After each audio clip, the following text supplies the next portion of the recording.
ಎಲ್ರಿಗೂ ನಮಸ್ಕಾರ. ಜೈ ಭೀಮ್.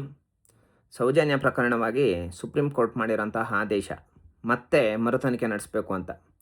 ಈ ಆದೇಶ ಅತಿ ದೊಡ್ಡ ಮಹತ್ವದ ಒಂದು ಆದೇಶ. ಈ ವಿಚಾರಕ್ಕೆ ಸಂಬಂಧಪಟ್ಟಂಗೆ ಜನತೆಯಲ್ಲಿ ನಾನೇನು ಮನವಿ ಮಾಡ್ತಾಯಿದ್ದೀನಿ ಅಂದರೆ, ನಿಮ್ಮ ಹತ್ರ ಸಣ್ಣ ಸಾಕ್ಷಿ, ದೊಡ್ಡ ಸಾಕ್ಷಿ, ಅದು ಇದು ನಿಮ್ಮ ಹತ್ರ ಏನಿದ್ರೆ, ಅಲ್ಲಿರೋಂಥ ಲೋಕಲ್ಸ್ ಆಗ್ಬೋದು, ನಿಮ್ಮ ಸುತ್ತಮುತ್ತವರು ಆಗ್ಬೋದು, ನಿಮ್ಮ ಹತ್ರ ಎಂಥ ಸಾಕ್ಷಿ ಇದ್ದರೂ ದಯವಿಟ್ಟು ನಾಳೆ ಬರೋಂಥ ತನಿಖೆ ಅಧಿಕಾರಿಗಳಿಗೆ ನೀವು ಕೊಡುವಂಥ ಕೆಲಸನ ಮಾಡಿರಿ. ತನಿಖೆ ತಂಡ ಶುರುವಾಗಿದ ತಕ್ಷಣ ಅವರು ಕೊಡೋಂಥ ಕೆಲಸ ನೀವು ಮಾಡಿರಿ. ಸೌಜನ್ಯ ಪ್ರಕರಣಕ್ಕೆ ಅತಿ ಶೀಘ್ರದಲ್ಲಿ ನ್ಯಾಯ ಸಿಗಬೇಕು. ನನ್ನ ಹತ್ರ ಇರೋಂಥ ಎಲ್ಲ ದಾಖಲೆಗಳನ್ನು ತನಿಖೆ ಅಧಿಕಾರಿಗಳು ತನಿಖೆ ಶುರು ಮಾಡಿದ ತಕ್ಷಣ ನಾವೇ ಹೋಗಿ ಯಾರ್ಯಾರು ನಮ್ಮ ಹತ್ರ ಬಂದರು, ಏನೇನು ಮಾತಾಡಿದ್ರು, ಎಲ್ಲ ವಿಚಾರಗಳನ್ನ ಖುದ್ದು ಅವ್ರಿಗೆ ತಿಳಿಸೋಂಥ ಕೆಲಸನ ನಾವು ಮಾಡೇ ಮಾಡ್ತೀವಿ. ಯಾಕೆ ಅಂದರೆ ಸೌಜನ್ಯ ಪ್ರಕರಣದಲ್ಲಿ ನ್ಯಾಯ ಸಿಗಬೇಕು.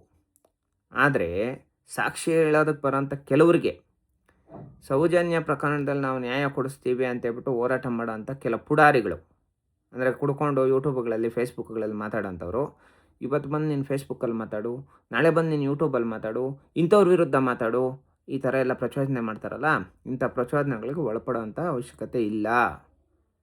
ಯಾರಿಗೂ ಉತ್ತರ ಕೊಡೋಂಥ ಅವಶ್ಯಕತೆ ಇಲ್ಲ. ಯಾರ ಹತ್ರನೂ ಸರ್ಟಿಫಿಕೇಟ್ ತಗೊಳ್ಳೋಂಥ ಅವಶ್ಯಕತೆ ಇಲ್ಲ. ನೀವು ಧೈರ್ಯವಾಗಿ ಅವ್ರಿಗೂ ಅಪೋಸಿಟ್ ಅವ್ರಿಗೂ ಎದುರ್ದಿರಾ, ಇವ್ರಿಗೂ ಎದುರ್ದಿರಾ, ನಿಮ್ಮ ಹತ್ರ ಇರೋಂಥ ದಾಖಲೆಗಳನ್ನ, ನಿಮ್ಮ ಹತ್ರ ಇರೋಂಥ ಸಾಕ್ಷಿಗಳನ್ನ ತನಿಖೆ ಅಧಿಕಾರಿಗಳು ಕೊಡಿ. ನನ್ನ ಮೇಲೆ 8 ಸ್ಟೇ ಹಾಕಿದ್ದಾರೆ. ಆದರೂ ಕೆಲವರು ಹೇಳೋಂಥದ್ದೇನೆಂದರೆ, ನೀನು ಮಾತಾಡು, ನೀನು ಮಾತಾಡು, ನೀನು ಮಾತಾಡು, ನೀನು ಮಾತಾಡು ಅಂತ. ಮಾತಾಡ್ತೀನಿ. ಆದರೆ ತನಿಖೆ ಅಧಿಕಾರಿಗಳು ಅದೊಂದು ಟೀಮ್ ಆದಾಗ ಅವ್ರ ಹತ್ರ ಹೋಗಿ ನನ್ನ ಹತ್ರ ಇರೋಂಥ ದಾಖಲೆಗಳನ್ನ ಸಬ್ಮಿಟ್ ಮಾಡಿ, ಮತ್ತು ನಾನು ಮೀಡಿಯಾಗೆ ಮುಂದೆ ಬಂದು ನನ್ನ ಹತ್ರ ಇರೋಂಥದ್ದು ಕೂಡ ನಾನು ಸಬ್ಮಿಟ್ ಮಾಡಿದ್ದೀನಿ. ನನ್ನ ಹತ್ರ ಯಾರ್ಯಾರು ಬಂದಿದ್ದಾರೋ ಅವ್ರ ಬಗ್ಗೆ ಎಲ್ಲ ಇನ್ಫಾರ್ಮೇಷನ್ ಕೊಟ್ಟಿದ್ದೀನಿ. ಅವ್ರನ್ನೂ ಕರ್ಕೊಂಡೋಗಿ ಅಲ್ಲಿ ಮಾತಾಡ್ಸೋವಂಥ ಕೆಲಸ ಮಾಡ್ತೀನಿ. ಯಾವ ಥರ ಇವ್ರು ನಿಂದನೆ ಮಾಡ್ತಾರಂದರೆ, ಮಾತಾಡಿಲ್ಲ ಅಂದರೆ ಅವ್ರ ಹತ್ರ ದುಡ್ಡು ತೊಗೊಂಡ್ಬಿಡ್ತಾರಂತೆ. ನೋಡಿರಿ, ಸೌಜನ್ಯ ಪ್ರಕರಣದಲ್ಲಿ ಒಂದೇ ಒಂದು ಸಿಂಗಲ್ ಪೈಸೆ ತೊಗೊಂಡಿರೋಂಥವನು ಅವರಪ್ಪ ಅವ್ರ ಅಮ್ಮನಿಗೆ ಹುಟ್ಟಿಲ್ಲ.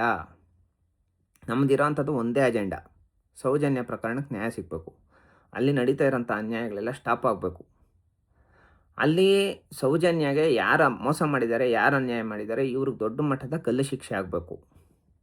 ಈ ಒಂದು ಅಜೆಂಡಾನೇ ಹೊರತು ಯಾರಿಗೊಬ್ರಿಗೆ ಡ್ಯಾಮೇಜ್ ಮಾಡಬೇಕು, ಯಾರಿಗೊಬ್ರಿಗೆ ತೊಂದರೆ ಕೊಡಬೇಕು, ಒಂದು ಕ್ಷೇತ್ರದ ಬಗ್ಗೆ ಮಾತಾಡಬೇಕು ಅನ್ನೋ ಅಜೆಂಡಾ ನಮಗಿಲ್ಲ.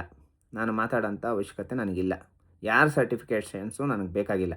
ನಾಳೆ ದಿನ ತನಿಖೆ ಅಧಿಕಾರಿಗಳು ತನಿಖೆ ಶುರು ಮಾಡಿದ ತಕ್ಷಣ ನನಗೆ ಗೊತ್ತಿರೋಂಥ ಎಲ್ಲ ಇನ್ಫಾರ್ಮೇಷನ್ಸು ನಾನು ತೊಗೊಂಡೋಗಿ ಕೊಡೋಂಥ ಕೆಲಸ ಮಾಡ್ತೀನಿ. ಯಾವುದೇ ಕಾರಣಕ್ಕೂ ಇನ್ನೊಬ್ರಿಗೆ ನಮ್ಮ ಕಡೆಯಿಂದ ತೊಂದರೆ ಆಗೋಂಥ ಕೆಲಸ ನಾನು ಮಾಡೋಕ್ಕೆ ಹೋಗಲ್ಲ. ಆದರೆ ಯಾರು ಸೌಜನ್ಯ ಪ್ರಕರಣಕ್ಕೆ ಸಂಬಂಧಪಟ್ಟಂಗೆ ಸೌಜನ್ಯನ ಕೊಲೆ ಮಾಡಿದ್ದಾರೆ, ನಿರಂತರವಾಗಿ ಹೋರಾಡ್ತೀವಿ. ಇಂಥವರು ಈಗ ಸಾಮಾಜಿಕ ಜಾಲತಾಣದಲ್ಲಿ ಏನೇನೇನೋ ಆಗ್ತಾರಲ್ಲ, ಇವರಿಂದ ಸಾಕ್ಷಿ ಹೇಳಕ್ಕೆ ಬರೋರು ಕೂಡ ಹೇಳಲ್ಲ. ನಾವ್ಯಾಕಪ್ಪ ಹೇಳ್ಬೇಕು, ನನಗೇನು ಗ್ರಾಚಾರನಾ ಅಂತೇಳ್ಬಿಟ್ಟು ಅಂತಾರೆ. ನಾಲ್ಗೆಗೆ ಇಡ್ತಾನೇ ಇಲ್ಲ, ಮನ್ಸಿಗೆ ಬಂದಂಗೆ ಮಾತಾಡೋದು. ಏನಕ್ಕೆ ಕೇಳ್ತಾರೆ ಸಾಕ್ಷಿ ಜನ?